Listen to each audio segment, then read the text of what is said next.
Dans cette nouvelle vidéo, je vous propose de réaliser un dip apéritif à base de lentilles avec notamment des tomates séchées, du concombre et du persil pour les ingrédients principaux. C'est de nouveau une recette hyper facile, hyper saine que vous allez pouvoir déguster lors des apéros d'été avec des petites crudités à tremper dedans, ce sera délicieux. Alors, pour la recette, tout simplement, l'idéal est de posséder un bon blender. Si vous n'en avez pas, le mixeur peut faire l'affaire. La texture sera peut-être un peu moins fine que si vous avez un blender, mais bon, ça peut convenir tout à fait. Alors, je vais verser l'équivalent de 100 g de lentilles cuites dans le blender.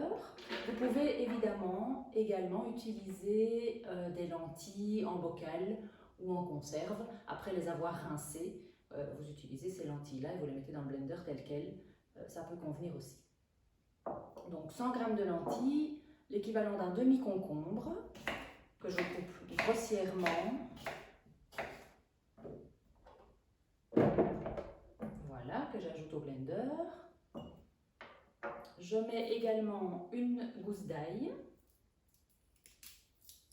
épluchée évidemment.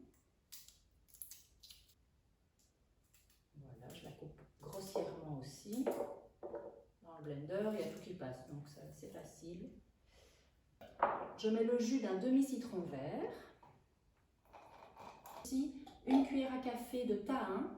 Donc le tahin, c'est une purée de sésame que vous trouvez assez facilement en magasin bio.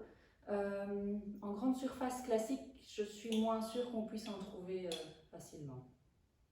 Voilà. J'ajoute 5 tomates séchées. Ici, au niveau des tomates séchées, moi j'utilise des tomates très sèches que je trouve sous cette forme en magasin bio. Donc elles sont comme ceci dans un sachet plastique. Et en fait, je les réhydrate pendant quelques heures ou une nuit même avant de les utiliser. Vous pouvez aussi évidemment utiliser des tomates demi-séchées qu'on trouve en grande surface, en barquette plastique ou en bocal en verre. Ça peut fonctionner aussi sans souci.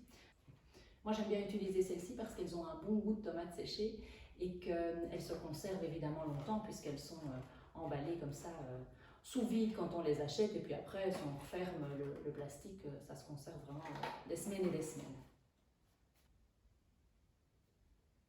J'en mets 5.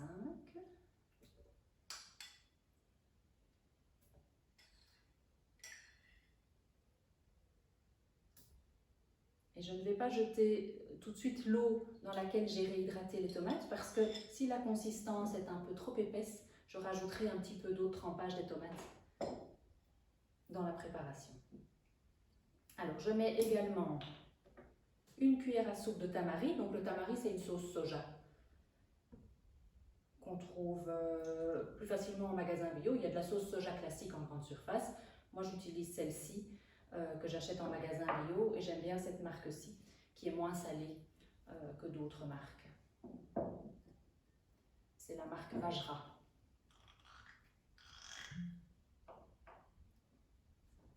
Voilà, et je mets l'équivalent de 4 à 5 cuillères à soupe d'huile d'olive.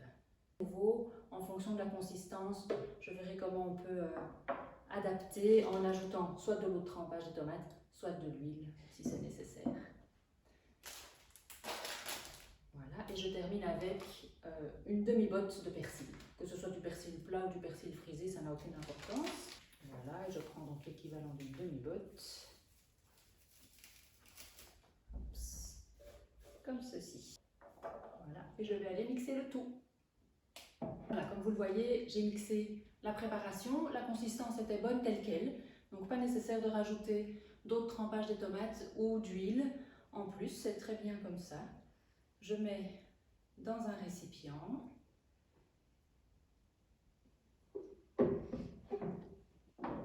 Et dans l'autre, j'ajoute les crudités pour l'apéro.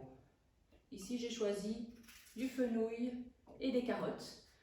Libre à vous, évidemment, d'utiliser n'importe quel légume cru, d'en faire des petits bâtonnets à tremper, évidemment, dans le dip que l'on vient de préparer.